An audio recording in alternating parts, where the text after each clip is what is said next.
এই ভিডিওতে মিকচুরেশন এবং বাকি যে পার্টগুলো আছে সেগুলো বাংলাতে এক্সপ্লেন করা হবে। তোমরা যারা ক্লাস 11-এ পড়ছো বা নিট দেবে তাদের জন্য খুব কাজে লাগবে। তো শুরু করা যাক। মিকচুরেশন। Urine formed by the nephrons is ultimately carried to the urinary bladder where it is stored till a voluntary signal is given by the central nervous system CNS. তো মিকচুরেশন মানে কি, যে মূত্র ত্যাগটা হচ্ছে, তো সেটা কিভাবে হচ্ছে, সেই যে মেকানিজমটা, সেটা মিকচুরেশন। তো কি হয় যে নেফ্রন তো ইউরিন তৈরি করলো, তো সেটা কোথায় যাবে? ইউরিনারি ব্লাডারে যাবে, মূত্রাশয়ে গিয়ে জমা হবে। মূত্রাশয় নেফ্রন থেকে রেনাল পেলভিস থেকে ইউরেটার থেকে ইউরিনারি ব্লাডার, সেখানে গিয়ে জমা হচ্ছে রক্ত, এই মূত্র। এবার মূত্র জমা হতে হতে সেটা তো একটা মূত্রাশয়ের একটা ভলিউম আছে, যে হয়তো একটা 150 ml 3 বা 200 ml কতটা ব্লাড মূত্র সে জমা রাখতে পারে। তো যখন সেটা ফুল হয়ে যায়, তো একটা ভলেন্টারি সিগন্যাল, একটা ঐচ্ছিক সিগন্যাল সেন্ট্রাল নার্ভাস সিস্টেম দেয়, এবং তার মাধ্যমে কী হয়, মূত্রটা বাইরে ত্যাগ হয়। This signal is initiated by the stretching of the urinary bladder as it gets filled with urine. যখন এটা ইউরিনে পরিপূর্ণ হয়ে যায়, তখন কি হয়, যে এটা একটা সিগন্যাল দেয়। পরিপূর্ণ হয়ে গেলে কি হবে, যে ইউরিনারি ব্লাডারের যে মাসল আছে সেটা কি প্রসারিত হবে, স্ট্রেচ হবে, মানে প্রসারিত হবে। প্রসারিত হলেই সিগন্যালটা যাবে কোথায়? সেন্ট্রাল নার্ভাস সিস্টেমে। সেন্ট্রাল নার্ভাস সিস্টেম তখন একটা ভলেন্টারি সিগন্যাল দেবে। In response, the stretch receptors on the walls of the bladder send signals to the central nervous system. যেটা বললাম সেটাই, যে যখনই স্ট্রেচ হবে, প্রসারিত হবে, তখন স্ট্রেচ রিসেপ্টর আছে ওয়ালের মধ্যে, কি স্ট্রেচ রিসেপ্টর আছে, তো সেগুলো কী করবে, সেই সিগন্যালটাকে সেন্ট্রাল নার্ভাস সিস্টেমে নিয়ে যাবে। The central nervous system passes on motor messages. তারপর সেন্ট্রাল নার্ভাস সিস্টেম কী করবে, যে মোটর মেসেজটাকে পাস করবে। মোটর মেসেজ মানে কি, সেন্ট্রাল নার্ভাস সিস্টেম যে মেসেজটা পাস করছে, যে রেসপন্সটা পাস করছে, to initiate the contraction of smooth muscle of the bladder and simultaneous relaxation of the urethral sphincter causing the release of urine. তো এবার কী হবে, যে তাহলে সেন্ট্রাল নার্ভাস সিস্টেমের কাছে গেল, সেন্ট্রাল নার্ভাস সিস্টেম একটা সিগন্যাল পাঠালো। সেই সিগন্যাল পাঠানোর ফলে কী হবে, যে ইউরিনারি ব্লাডার, যে মূত্রাশয়ের মধ্যে যে মাসল আছে, স্মুথ মাসল, সেটা কন্ট্রাকশন হবে, সেটা সংকোচন হবে, and simultaneous relaxation of the urethral sphincter. এবং ইউরেথ্রা আছে, যে মূত্রনালী আছে, তার যে স্ফিংক্টার, সেটা হবে, রিল্যাক্স হবে, সেটা যাতে কি মূত্রটা বাইরে বেরোতে পারে, causing the release of urine, যাতে মূত্রটা বাইরে বেরোতে পারে।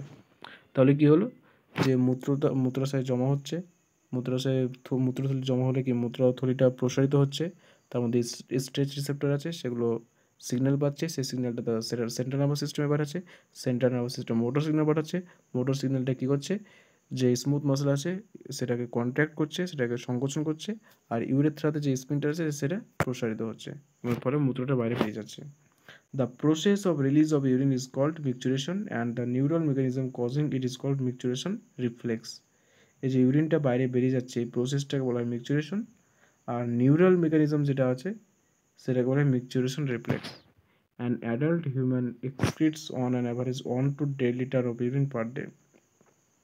একজন হিউম্যান প্রতিদিন 1 থেকে 1.5 লিটার মূত্র ত্যাগ করে। The urine formed is a light yellow coloured watery fluid which is slightly acidic, pH 6.0। যে ইউরিনটা তৈরি হয় সেটা হালকা হলুদ বর্ণের হয়ে থাকে, জলের মতো, এবং সেটা হালকা অ্যাসিডিক হয়। তার পিএইচ কত? 7-এর নিচে থাকলে অ্যাসিডিক, তো যত বেশি নিচে তত অ্যাসিডিক, তো হালকা অ্যাসিডিক, পিএইচ 6 যেহেতু। এবং হ্যাজ এ ক্যারেক্টারিস্টিক অর্ডার, মানে একটা অদ্ভুত গন্ধ আছে। তাহলে কি 1 থেকে 1.5 লিটার মূত্র তৈরি হচ্ছে, কালার হচ্ছে লাইট ইয়েলো কালার, পিএইচ 6 মানে অ্যাসিডিক, সাইডলি অ্যাসিডিক, আর একটা অর্ডার আছে, গন্ধ। On an average 25 to 30 gram of urea is excreted out per day. এবং মূত্রের মাধ্যমে কী হয়, 25 থেকে 30 গ্রাম ইউরিয়া বাইরে ত্যাগ হয়। Various condition can affect the characteristic of ইউরিনের যে ক্যারেক্টারিস্টিক, মানে গন্ধ, কালার, তো এটা বিভিন্ন রকম ক্লিনিক্যাল ফিচার্স, মানে কন্ডিশন আছে, মানে রোগ আছে, সেটা চেঞ্জ হতে পারে। Analysis of urine helps in clinical diagnosis of many metabolic disorder as well as malfunctioning of the kidney. তো যদি ইউরিনের যদি অ্যানালাইসিস করি, যা ল্যাবে যদি সেটাকে টেস্ট করা হয়, ইউরিন যে অ্যানালাইসিস, তার মাধ্যমে আমরা বিভিন্ন রকম রোগ বিষয়ে জানতে পারবো, তার কালারের উপর ভিত্তি করে, তার কনসেন্ট্রেশন, তার কী কী পাওয়া যাচ্ছে, গ্লুকোজ, প্রোটিন, তার উপর ভিত্তি করে তো তার কী কী রোগ আছে বা কিডনি কোনো রকম খারাপ অবস্থা আছে কিনা এগুলো জানা যাবে। For example, presence of glucose, glycosuria, ketone bodies, ketonuria in urine are indicative of diabetes mellitus. যে একটা এক্সাম্পল হিসেবে বলা যাচ্ছে, যে একটা ইউরিন টেস্ট করা হলো, সে দেখা যাচ্ছে যে তার গ্লুকোজ পাওয়া যাচ্ছে ইউরিনের মধ্যে বা কিটোন বডিজ পাওয়া যাচ্ছে, তো তাহলে কি তার সেই পেশেন্টের ডায়াবেটিস মেলিটাস রোগ আছে। গ্লুকোজ পাওয়া গেলে তাকে বলে গ্লাইকোসোরিয়া, আর কিটোন বডি পাওয়া গেলে তাকে বলে কিটোনুরিয়া। তো এখানে মিউটিলেশনটা কীভাবে হচ্ছে, যে একবার সিম্পল ব্যাপার, যে মূত্রাশয়ে জমা হচ্ছে, প্রসারিত হচ্ছে, স্টেজ রিসেপ্টরগুলো সিগন্যালটাকে পাঠাচ্ছে সেন্ট্রাল নার্ভাস সিস্টেমে, সেন্ট্রাল নার্ভাস সিস্টেম মোটর সিগন্যালটা পাঠাচ্ছে সেখানে, তারপর স্মুথ মাসেলগুলো কন্ট্রাক্ট হচ্ছে আর রিল্যাক্স হচ্ছে স্প্রিংটা, ফলে মূত্রটা বাইরে বেরোচ্ছে। তার কালার কতটা পরিমাণে হয়, কী কী রোগ হতে পারে, তারপর কী কী করা যায়, সেগুলো সব এখানে বলা হচ্ছে। 25 থেকে 30 গ্রাম ইউরিয়া বেরোচ্ছে, তো এটা এখানে বলা হচ্ছে। এবার হচ্ছে শুধুমাত্র যে কিডনি এক্সক্রিটরি অর্গান হিসেবে কাজ করে তা না, আর অনেক অর্গান আছে যেগুলো কিছুটা হলেও এক্সক্রিশনের সাহায্য করে বা কাজ করে থাকে, তো সেগুলো কী কী এখানে বলা হচ্ছে। Role of other organ in excretion, other than the kidneys, lungs, liver and skin also help in the elimination of excretory wastage. তো রেচন পদার্থগুলো ত্যাগ করার জন্য তো কিডনি ছাড়াও ফুসফুস, লিভার, স্কিনও গুরুত্বপূর্ণ ভূমিকা পালন করে। তো কী বলা হচ্ছে, যে our lungs remove large amount of carbon dioxide, approximately 200 ml per minute. প্রতি মিনিটে 200 ml কার্বন ডাইঅক্সাইড, প্রচুর পরিমাণে কার্বন ডাইঅক্সাইড আমাদের লাংস রিমুভ করে। And also significant quantities of water, প্রচুর পরিমাণে জল এবং প্রচুর পরিমাণে কার্বন ডাইঅক্সাইড, প্রতি মিনিটে 200 ml কার্বন ডাইঅক্সাইড আমাদের কি করে লাংস রিমুভ করে। Liver, the largest gland in our body, secret bile containing substance like bilirubin, biliverdin, cholesterol, degraded steroid hormones, vitamins and drugs. তো লাংস তো করছে carbon dioxide 200 ml per day মিনিটে। Liver যেটা আছে আমাদের বডির মধ্যে সবচেয়ে বড় গ্ল্যান্ড, সেটা কী করছে, bile containing substance, bilirubin, biliverdin, cholesterol, তারপরে স্টেরয়েড হরমোন যে ধ্বংস হয়ে যায় সেগুলো, ভিটামিন, ড্রাগস, এগুলো কী করছে, লিভার সিক্রেট করছে। Most of this substance ultimately passed out along with digestive West, এগুলো বেশিরভাগ ক্ষেত্রে ডাইজেস্টিভ ওয়েস্টের মাধ্যমে পাস হয়, পোর্টাল যে ভেন আছে না তার মাধ্যমে, পোর্টাল ভেনাস সিস্টেমের মাধ্যমে ডাইজেস্টিভ ট্র্যাকে যাবে, ডিউডিনামে যাবে, সো সেখান থেকে ডাইজেস্টিভ ট্র্যাকের মাধ্যমে বেরিয়ে যাবে, তার লিভার এগুলোকে ওয়েস্ট করছে। আর কার্বন ডাইঅক্সাইড যেটা এলিমিনেট করছে লাংস, সেটা তো নিঃশ্বাসের মাধ্যমে বাইরে বেরিয়ে যাচ্ছে, সে ঠিক আছে। আর কী কী আছে, দ্য সোয়েট মানে ঘাম, sebaceous gland in the skin, স্কিনের মধ্যে যে sebaceous gland can eliminate certain substance through their secretion, এরাও কিছু কিছু সাবস্টেন্সগুলোকে ত্যাগ করতে পারে। Sweat produced by the sweat glands is a watery fluid containing sodium chloride, small amounts of urea, lactic acid, etc. Sweat gland থেকে sweat produce হয়, তো সেই সোয়েটের মধ্যে কী থাকে, সোডিয়াম ক্লোরাইড থাকে, অল্প পরিমাণে ইউরিয়া থাকে, ল্যাকটিক অ্যাসিড থাকে। Though the primary function of soil is to facilitate a cooling effect of the body surface, it also helps in the removal of some of the waste mentioned above. তো ঘামের প্রধান কাজটা কি হচ্ছে, যে cooling effect মানে দেহকে শীতল রাখা, এটা হচ্ছে মেন কাজ, কিন্তু তার সঙ্গে সঙ্গে এই যে sodium chloride, urea, lactic acid এগুলোকে ত্যাগ করতে সাহায্য করে। Sebaceous glands eliminate certain substances like esterols, hydrocarbons, wax through sebum. Sebaceous গ্ল্যান্ডের সিবাম থাকে, সেই সিবামের মাধ্যমে এস্টেরলস, হাইড্রোকার্বন, ওয়েক্স এগুলো কিছুটা পরিমাণে ত্যাগ হয়। This secretion provides a protective oily covering for the skin, এটা কী করে, যে আমাদের যে দেহের যে স্কিন আছে সেটাকে তৈলাক্ত রাখে। সিবেসিয়াস গ্ল্যান্ডের মাধ্যমে স্টেরল, হাইড্রোকার্বন, ওয়েক্স এগুলো রিমুভ হয়। Do you know that small amount of nitrogenous waste could be eliminate through saliva too. তাছাড়া স্যালিভা যেটা আছে, স্যালিভার মাধ্যমে, স্যালাইভা যে লালা, সেই লালার মাধ্যমেও কিছুটা নাইট্রোজেনাস ওয়েস্ট সো এলিমিনেট হয়ে যায়।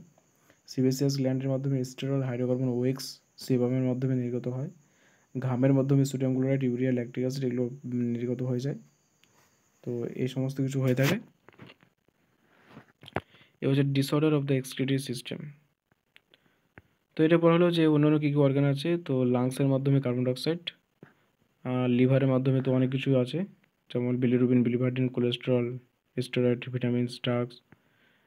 তাছাড়া সোয়েটের মাধ্যমে কিছু বেরোয়, সিবেসিয়াস গ্ল্যান্ডের মাধ্যমে, সিবামের মাধ্যমে অনেক কিছু, হাইড্রোকার্বন, ওয়েক্স, স্টেরলস, সোয়েটের মাধ্যমে sodium chloride, urea, lactic acid. এগুলো মনে রাখবে যে কার মাধ্যমে কি ত্যাগ হচ্ছে, স্যালাইভার মাধ্যমে নাইট্রোজেনাস ওয়েস্ট। তো এগুলো সব ত্যাগ হচ্ছে। এবার disorder of the excretory system. Excretory সিস্টেমে কী কী রোগ আছে? Disorders of the excretory system. তো রেচনতন্ত্রের মধ্যে কী কী রোগ আছে, কিছু রোগ নিয়ে আগে আলোচনা করা হয়েছে। Malfunctioning of kidneys can lead to accumulation of urea in blood, a condition called uremia, which is highly harmful and may lead to kidney failure. যদি কোনো কারণে কিডনি ঠিকমতো কাজ না করে তাহলে কি হবে, যে ব্লাডে ইউরিয়া জমা হবে। কারণ কি, কিডনিতে ইউরিয়াটা আসছে না, ফিল্টার হচ্ছে না, ফলে ব্লাডে থেকে যাচ্ছে, ব্লাডে ইউরিয়াটা জমা হচ্ছে। তখন সেই কন্ডিশনকে বলা হয় uraemia, which is highly harmful and made it two kidney ফেলার, যেটা খুবই ক্ষতিকর এবং তার ফলে কি কিডনিটা ফেলার হতে পারে, কিডনি নষ্ট হয়ে যেতে পারে। In such patient urea can be removed by process called haemodialysis. এই ধরনের পেশেন্টের ক্ষেত্রে ইউরিয়াটাকে হিমোডায়ালাইসিস প্রক্রিয়ার মাধ্যমে বের করা হয়। During the process of haemodialysis the blood drained from a convenient artery is pumped into a dialyzing unit called artificial kidney. তো হিমোডায়ালাইসিস প্রসেসে কী হয়, যে আর্টারি থেকে যে ব্লাডটা বেরোচ্ছে, সে আর্টারি থেকে যে ব্লাডটা বেরোচ্ছে সেই ব্লাডটাকে একটা ডায়ালাইজিং ইউনিটের মধ্যে রাখা হয়, তাকে বলা হয় artificial kidney. Blood drained from a convenient artery is pumped into the dialysing unit after adding an anticoagulant like heparin. তো আর্টারি থেকে ব্লাডটাকে নেওয়া হচ্ছে একটা এর মধ্যে আর্টিফিশিয়াল কিডনির মধ্যে, যার মধ্যে হেপারিন অ্যাড করা হলো যাতে রক্তটা জমাট না বাঁধে। The unit contains a coiled cellophane tube surrounded by fluid, dialysing fluid. তো এর মধ্যে কী থাকে, একটা কয়েলড সেলফোন টিউব থাকে, আর যার মধ্যে কী থাকে, ডায়ালাইজিং ফ্লুইড থাকে আর হেপারিন থাকে, having the same composition as that of plasma except the nitrogenous waste. এবং সেই তার মধ্যে কী থাকে, যে সমস্ত প্লাজমাতে যা থাকে সেরকম সমস্ত কিছু থাকে, শুধুমাত্র নাইট্রোজেনাস ওয়াস্টটা থাকে না। নাইট্রোজেনাস মানে যে নাইট্রোজেন ঘটিত যে দূষিত পদার্থ সেগুলো থাকে না। তো একটা কয়েলড স্ট্রাকচার থাকে, তার মধ্যে হেপারিন আর ওটারও যে পদার্থ সেগুলো থাকে। The porous cell-phone membranes of the tubes allows the passage of molecules based on concentration gradient. তো ঘনত্বের পার্থক্যের উপর ভিত্তি করে টিউবের মধ্যে যে অনেকগুলো পোর থাকে, ছিদ্র থাকে, তো কী করে তার মাধ্যমে যে মলিকুলগুলো আছে সেগুলো পাস করে। At nitrogenous waste are absent in the dialyzing fluid, these substances freely move out, thereby clearing the blood. তো এর মধ্যে যেহেতু নাইট্রোজেনাস ওয়াস্ট নেই, তো এগুলো সহজে কী হয়, যে সহজে এর মধ্যে দিয়ে নিচের দিকে নেমে যায় এবং নিচে গিয়ে জমা হয় ব্লাড থেকে।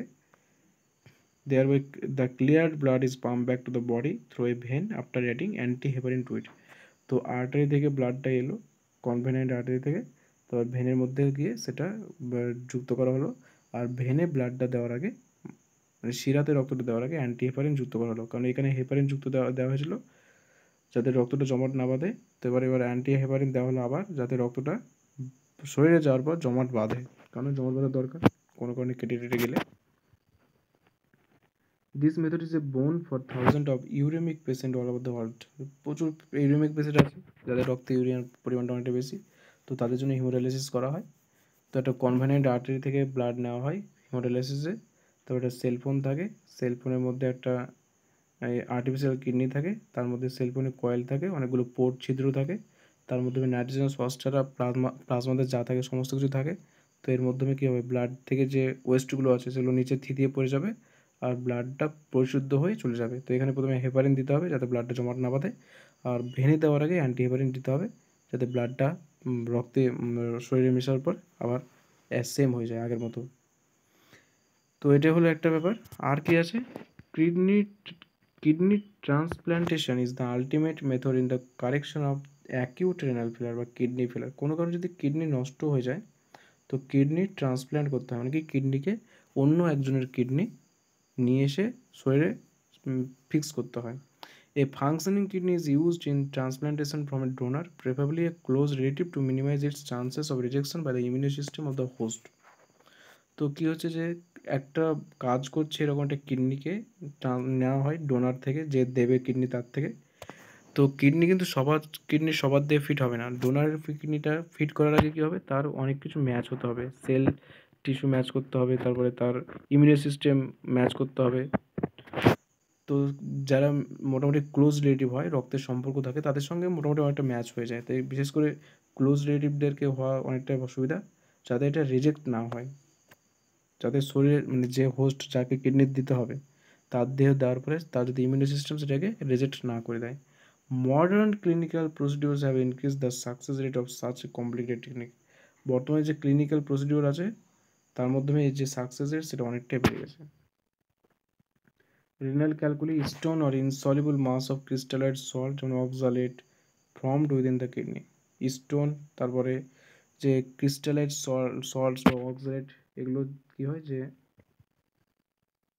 কিডনির মধ্যে জমা হয়, এটা হচ্ছে রেনাল ক্যালকুলি। তাহলে যদি বলা যায় এই যে বলা যায় স্টোন, কিডনি স্টোন, তো কী সেটা হচ্ছে ক্রিস্টালাইজ সল্ট বা অক্সালেটস এগুলো।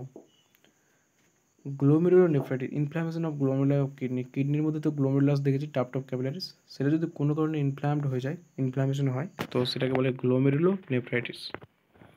তো এই ছিল কয়েকটা রোগ যেগুলো এখানে বলা হয়েছে।